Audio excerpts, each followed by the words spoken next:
1, 2, 3. While our weekly shows are edited to time for broadcast on public TV and community radio, we offer to our members and podcast subscribers the full Uncut conversation. These audio exclusives are made possible thanks to our member supporters.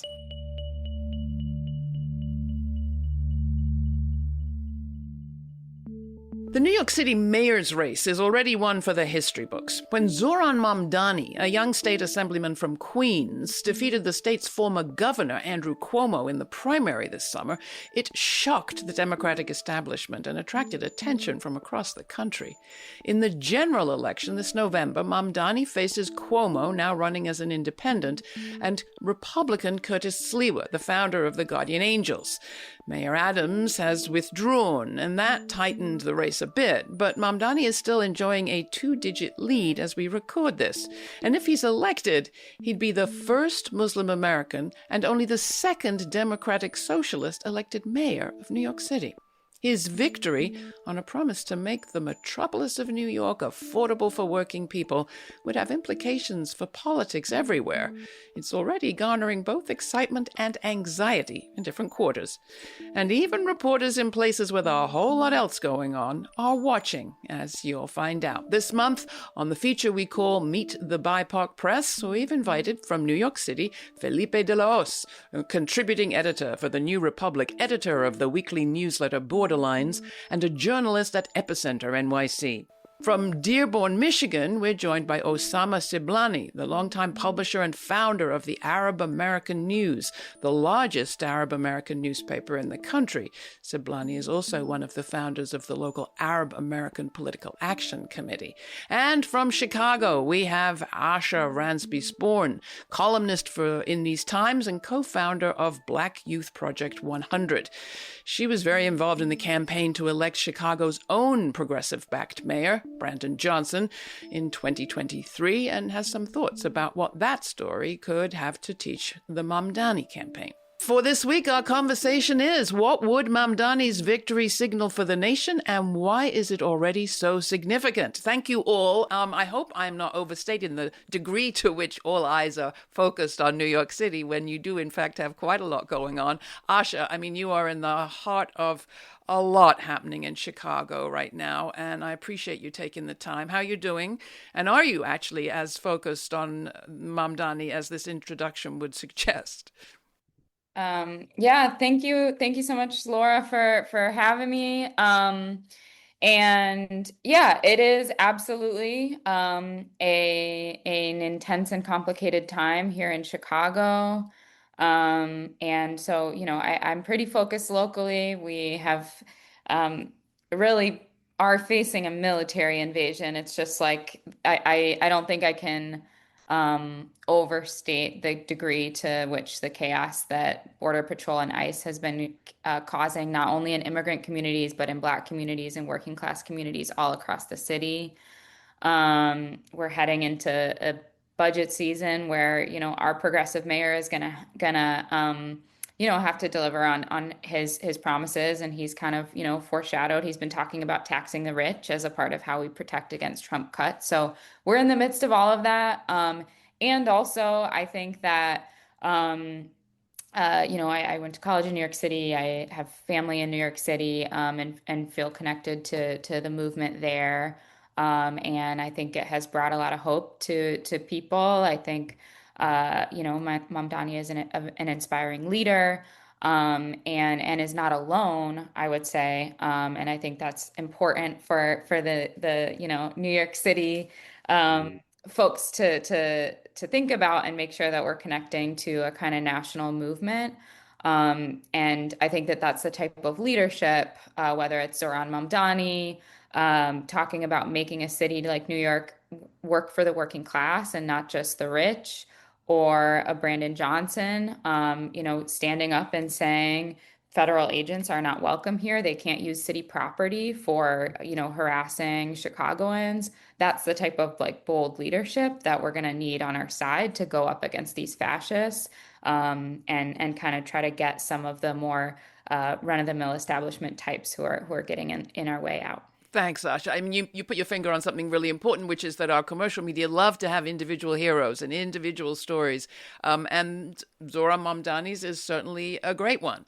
But as you point out, he's not alone. Coming to you, Felipe, how are you balancing those two things? And how are you thinking about his campaign right now? What's unique and special and extraordinary about it?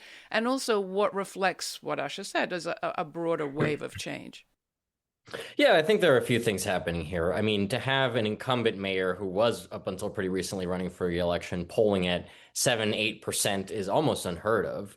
And I think it's sort of reflective of the ways that the local electorate has viewed, Eric Adams' administration as fundamentally a corrupt one, and one that's, also too close for comfort to the Trump administration, which is very unpopular here in many parts of the country. And so, there is a part of that is a sort of a repudiation of that way of doing business to some extent. I also think that the Mamdani campaign, its success has been in part predicated on what everyone will tell you is the most important thing in an electoral campaign like this, which is getting out there, talking to voters. Ground game was absolutely massive for their primary win.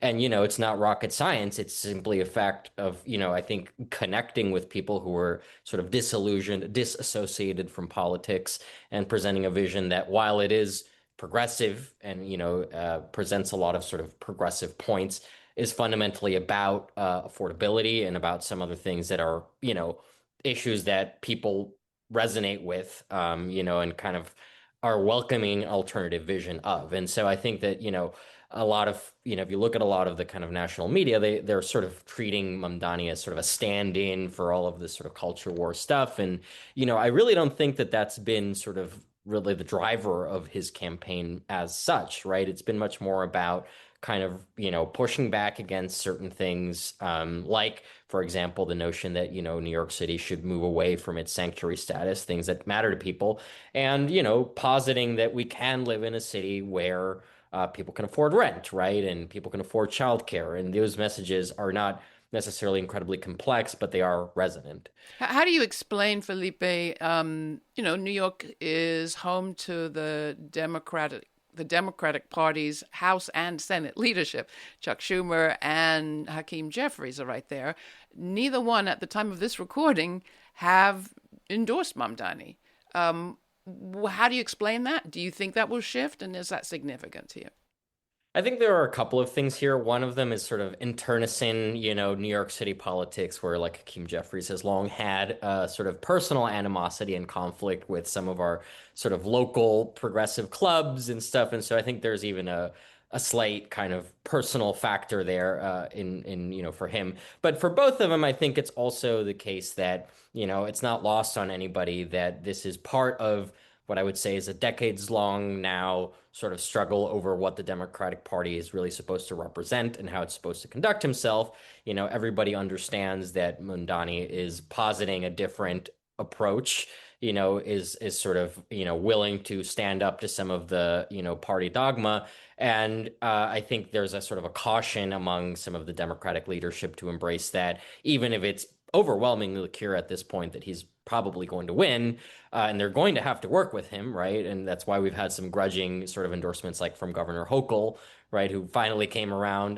People are realizing that the writing is on the wall, but I think they're loath to accept or admit that that kind of a message is resonating more than the messages that they would prefer to embrace. Osama, coming to you there in Dearborn, the Arab American News polled Arab American leaders once the primary was over about the success of Mamdani in that primary this summer. What did you find people were thinking about Mamdani from that point of view? Well, first of all, we're fixated on what's happening in the Middle East, especially in Gaza and in Lebanon. But again, 7,000 miles away, we are not able to make a difference there, but we're looking at what we can make here in order to make a difference. And as you can tell, it's a municipality election in New York and other areas, including Dearborn and Dearborn Heights, where a capital of Arab America. And we are right now almost a month away from the election. And this election is pretty much set. I think the result of it is set in here. However, New York and Mamdani comes in as a focus, very important focus for our community and for the country as a whole. I believe what Mamdani is representing here is a part of the Democratic Party that has been revived.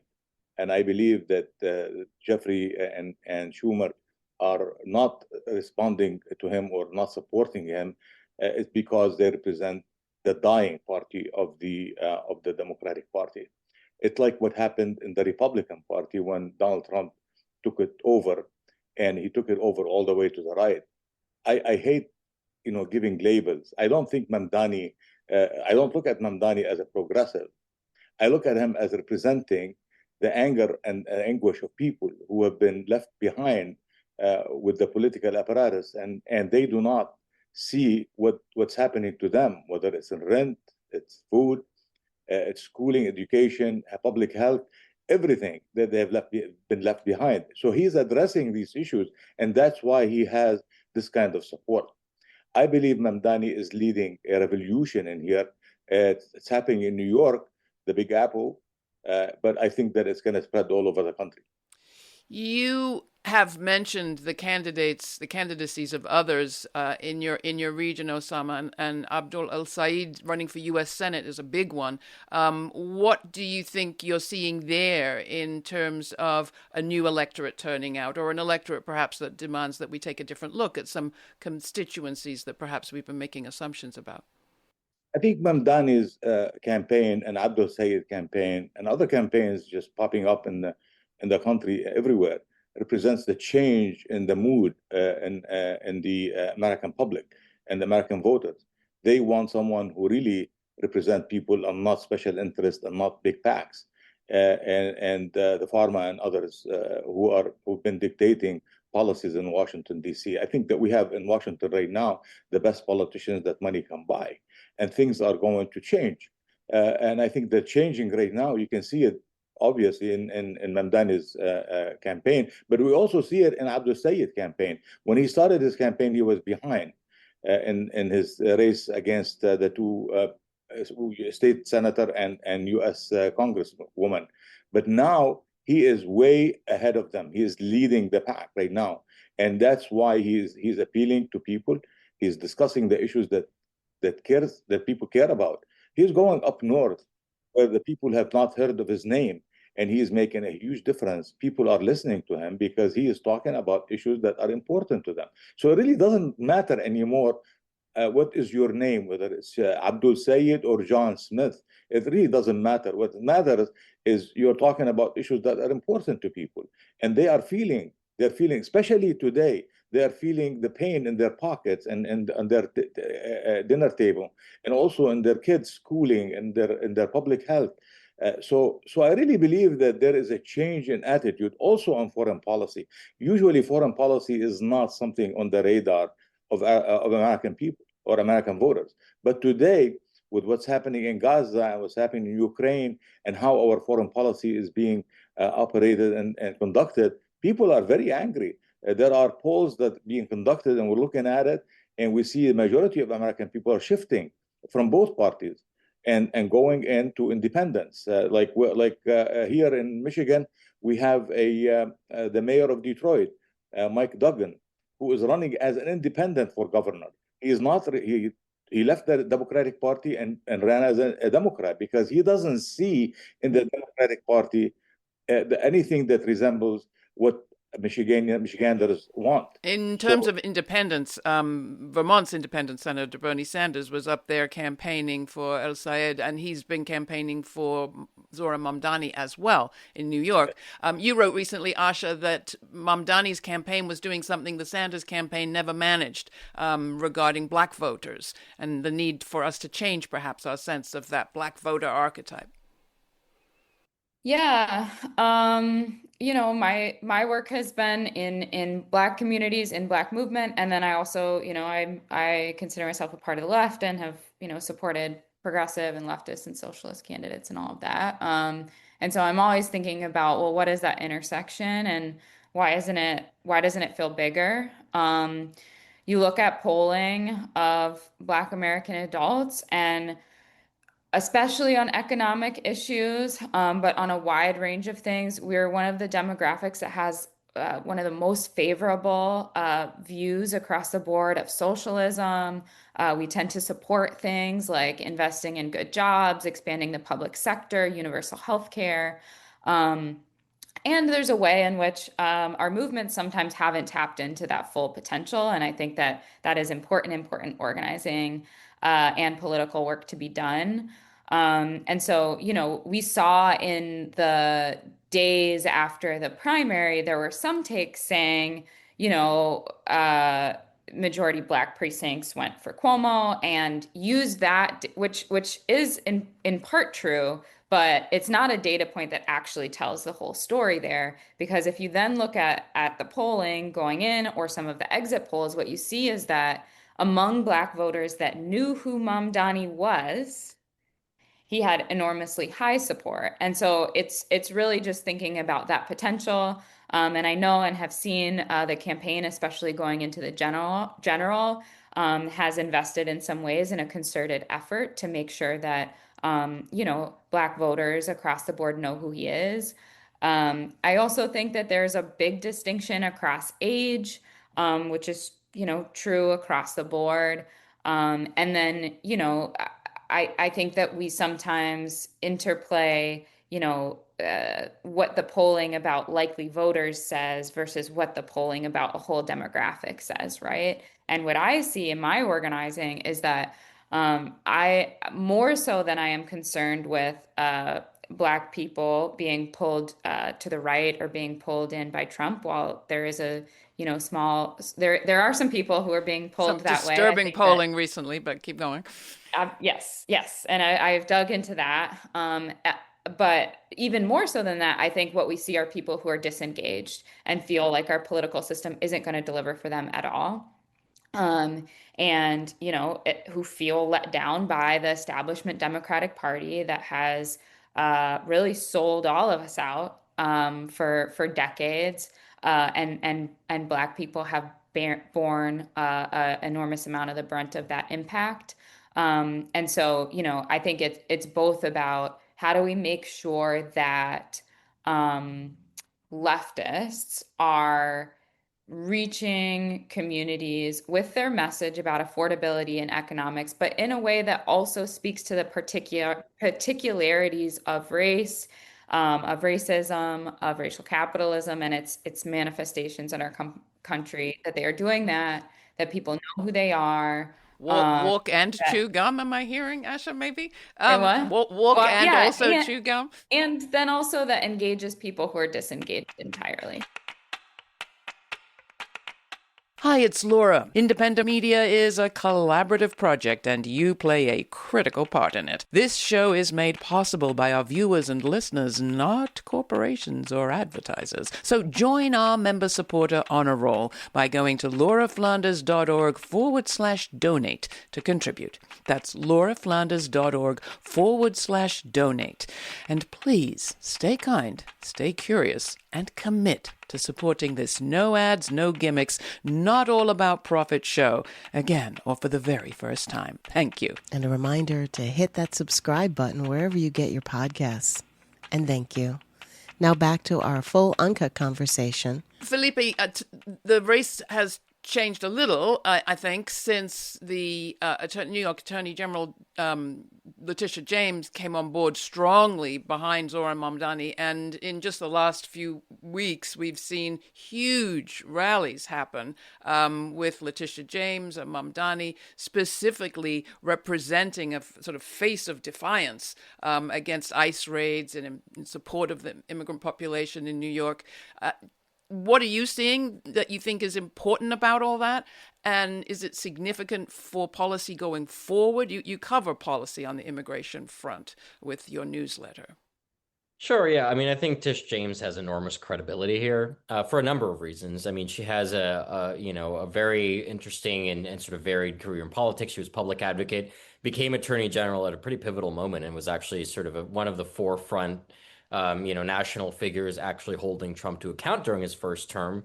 and subsequently, right, famously brought the prosecutions, against him. The only ones that really ultimately stuck, those were more like Alvin Bragg, but the investigations onto the Trump organization and whatnot, and now has been actually indicted by the Trump administration in a nakedly political fashion, which I think goes to show the extent to which he was a real antagonist to that administration, which actually I think helps Mamdani, again, because of the unpopularity of the Trump administration here. And so she's someone who's got a lot of credibility and a lot of, clout in different sort of parts of the party, right? She's someone who is actually very well respected in sort of moderate parts of the party here, if a little begrudgingly, and she has a lot of credibility in sort of left-leaning circles. And so I think she's a good avatar to kind of bring together some of those things. And I think, do what Mamdani increasingly doesn't need, but has needed for a good part of this campaign, which is essentially have people vouch for him, right? He was a virtual unknown, 7-8 months ago. I mean, like, zero name recognition. And so, to kind of ping off what Asha was saying as well, he's someone who I think needed kind of trusted local interlocutors to really say, like, no, this guy's for real. And now we're getting to the point where, he has that kind of name recognition and those vouches that kind of allows him to be out and campaigning. Now, to your point about immigration enforcement, I think this is also one example of part of why Mamdani has been successful, which is that he is not campaigning from the defensive posture, right? So he is someone who, he'll be out at an event, someone will be like, "You're a socialist," and he'll be like, "Yep, now let's talk about the buses," right? And I think that, that seems like a simple enough strategy, but it's one that I think a lot of sort of left-leaning candidates haven't adopted because there's this sense that they have to essentially be like apologizing for their policy prescriptions and their stances. And, Mamdani has not done that. He has fully embraced, the things that the positions that he's taken, the things he said. He's obviously been questioned a lot about certain, sporadic statements that he's made, and he's walked back on some very, very like minor points, like something he said about the police like years ago or whatever, and that's just politics for you. But for the most part, he very much embraces who he is and what his policy prescriptions are. And, he's someone who will say, yeah, we're going to get ICE out of New York City. We're going to, defend, we're going to freeze the rents the entire time that, I'm mayor.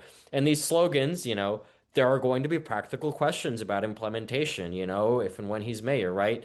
Can he get ICE out of New York City? Probably not, right? That there's not really a legal mechanism for that, but it doesn't really matter, right? You campaign in poetry and you govern in prose. People like that. People, understand what he's trying to convey, even if, some of it is kind of, procedurally iffy.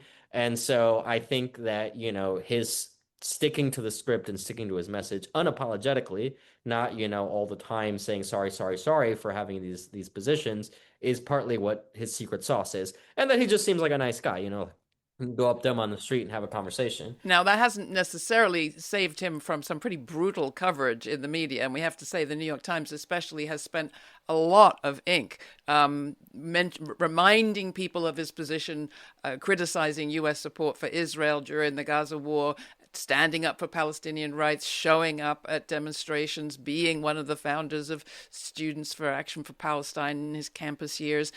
Coming to you, Osama, what, perhaps this is a leading question, are commercial media getting wrong about that part of his platform as it relates to his popularity?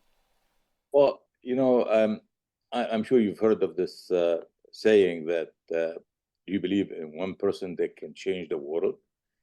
I think that I do. Mamdani is one of those people because he is really changing the world from the largest city in the United States in this campaign.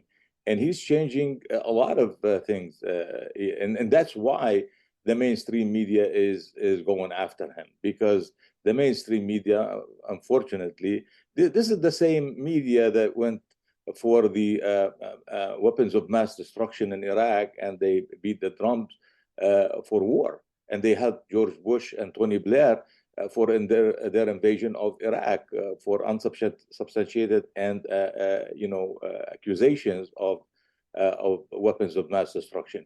So I think that they have lost a lot of their respect and a lot of their readership because of this. And also social media has taken a toll on them as well. because they are telling what's happening. We know right now what Mamdani is saying, not through the New York Times, not through the Washington Post, unfortunately, but through social media, and it's making its way to the hearts and minds of people around the country, and that's why I believe one person can change the world. Mamdani is one of them. Now, Asha will say, but there's a movement behind Mamdani, not to say a coalition. And I loved the phrase that you used in a recent discussion with our friend Dan Denver at The Dig, where you talked about the lessons of the Brandon Johnson experience there in Chicago as mayor for the Mamdani future. And you say we have experienced a certain amount of, I think you said, coalitional strain.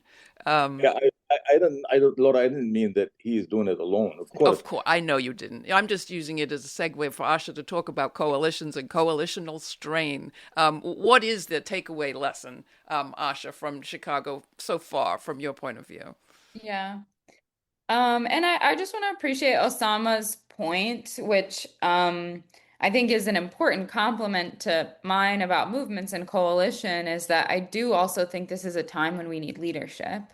And I think that we should want that. I think sometimes our communities are so used to being let down by people in positions of power that we actually like take this posture that we don't want any power at all, or we don't want the people who are on our side to be successful. And so it's a growing edge to figure out how do we actually like support and have the back of people who we do believe can be champions, and can be leaders in their own right. And getting really good at being able to distinguish, a leader when they are going to champion the demands and the vision of a movement and but correct me if I'm wrong. My feeling around Chicago was there was huge anticipation and excitement around Brandon Johnson's campaign and his victory as a progressive win for the left. And since then, a lot more criticism, although maybe that's changed in this confrontation with ICE. Yeah, I do think that it took reorientation. We have had decades, if we have decades of mayors in Chicago that have sold off parts of public infrastructure to make money for their friends, who have run the city like a deal making machine with a patronage system just to hold on to political power. And we have run campaigns in a city that has been the heart of experimenting with neoliberal reforms that have made our city more unequal along the lines of race and class. And so movements have come together and blamed Chicago mayors for the choices that they've made. And so the way that we understand politics is through the eyes of kind of like the buck stops with the person on the fifth floor, as we say in Chicago, or that's where the mayor's office is in City Hall. And I think that one of the big lessons is that, there are real challenges to governing a big city as a progressive executive. And there are a lot of other people and power structures that influence the decisions that you can make or the things that happen. And I think just the public education to show that we may have elected a mayor, but the same companies, the same money that elected Rahm Emanuel, who closed 50 schools or, made other decisions, along the line with a kind of privatization neoliberal agenda of like cutting back spending that supports the everyday people and the working class. That political class, those operatives, that political money is still in the ecosystem being spent to shape the political reality, to oppose or support measures that do or don't hurt their pockets. And they're very much still activated. And then, there are things that only the governor has the power to do. Now we're in this moment where Trump is making massive cuts. And so there's a real challenge to think about as an executive, what do you have the power to do? And then for the movement to know, we've got to keep our eyes on this bigger power structure that still exists that we've got to kind of organize around. So that has been, I think, a growth edge for the movement here in Chicago to figure out how do we orient to a bigger picture set of actors who are shaping our political reality. And yeah, I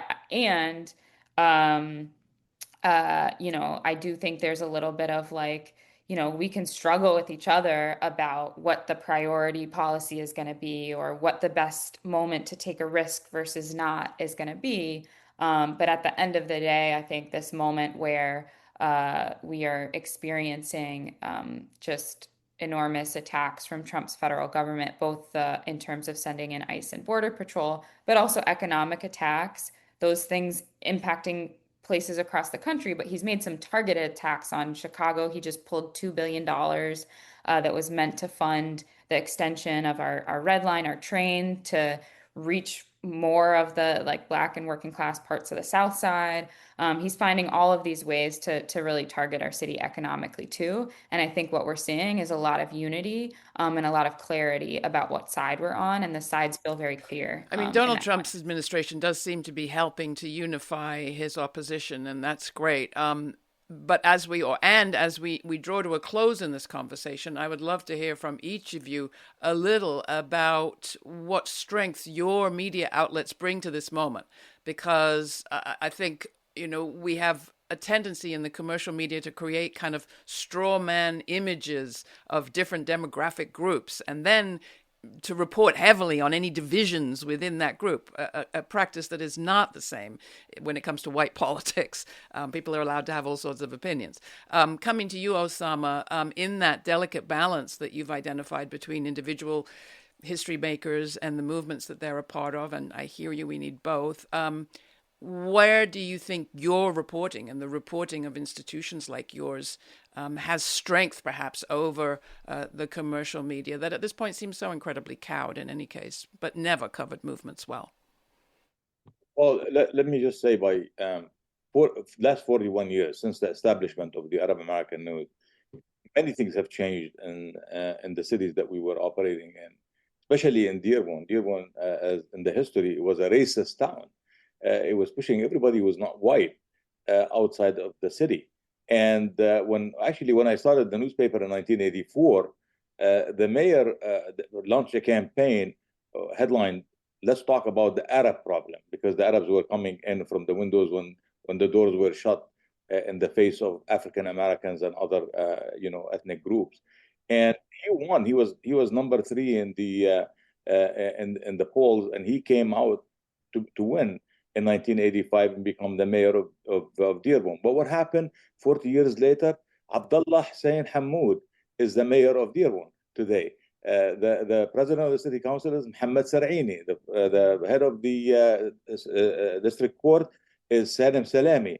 Both of them, all of them are Lebanese American. The head of the police is Isa Shaheen, who is an Egyptian American.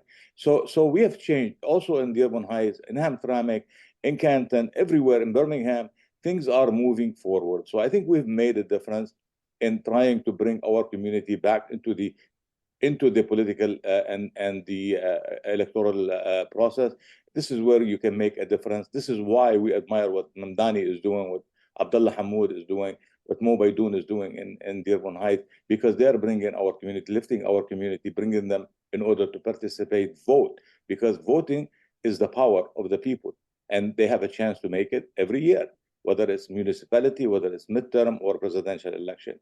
We have made a great deal of progress in here in Michigan. It's a swing state, as you know, Laura, and we have done a great deal in educating our community on how to vote. We did not endorse any of the candidates in the Republican and Democratic Party for the president or the Senate because they were not representing what we believe, and some of them lost by 17,000 votes. And President Trump won Michigan by 150,000, I think, like exactly what Biden did in 2020, and that shows you that Biden lost our support. And they played the cards in here when they brought Trump in order to give us lip service talk about peace and all the stuff. We did not support him, and he did gain some votes because people were voting against the Democrats. They were not voting for Donald Trump. So we try to educate our community. We try to encourage them to become public servants, to engage with other communities, and to participate in the political process. And that's how we can change. Asha, you have advice for reporters covering the situation, both in Mamdani's in New York, but also beyond? Yeah. And, to circle back here to something you mentioned, which is kind of the lens through which we assess political leaders, and especially progressive and movement-backed political leaders. A big part of what we've experienced is just how completely tied up the corporate-backed political class that is really like an alliance of the real estate industry, the finance sector, the charter school industry, and now their kind of newest coalition partner, our pro-Israel forces, how aligned those sets of political interests are with our local mainstream media that really shapes, especially for people outside of Chicago, an interpretation of politics and what goes on here. That is both in terms of some of our big newspapers and local mainstream broadcast newsrooms. But then it's also paid media.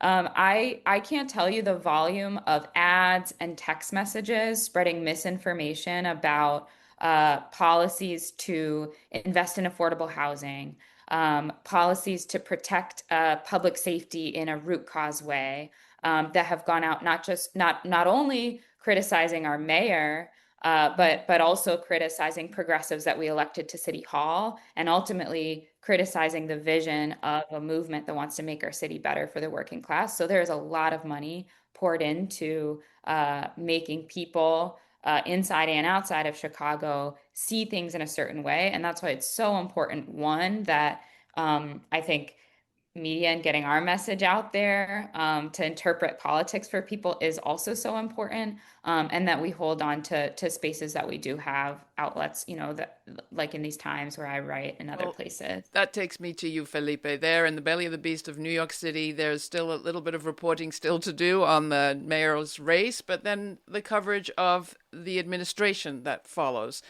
Where will you be focusing? What's, you think, the special sauce that you at Epicenter and you in independent media bring to this job? And what's your advice to other reporters who, as I said earlier, commercial media aren't good at covering movements, and this is a movement story.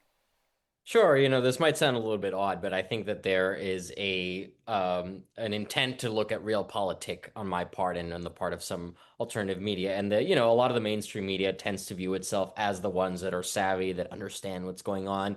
And yet their coverage is often predicated on assiduously ignoring certain things. Like, for example, there's all this insinuation about, are Jewish voters concerned about Mamdani? Like, or is the New York Jewish community fearful? And, you go and you can certainly find people who will, give you that perspective. Nonetheless, the polls that we have seen that have, breakdowns by demographic, the crosstabs, we've seen that Jewish voters seem to, per the polls, right, that everyone agrees are real, mostly supporting Mamdani, right? And that's just a reality. And so I think that, there's kind of this like, there are cultural factors and there are institutional factors that sort of point a lot of the institutional media towards staring at the jingling keys. But we have the ability, I think, to look at things from a longer term perspective, understand that there are things that have trajectories, that they originated somewhere and that they are headed in a certain direction instead of just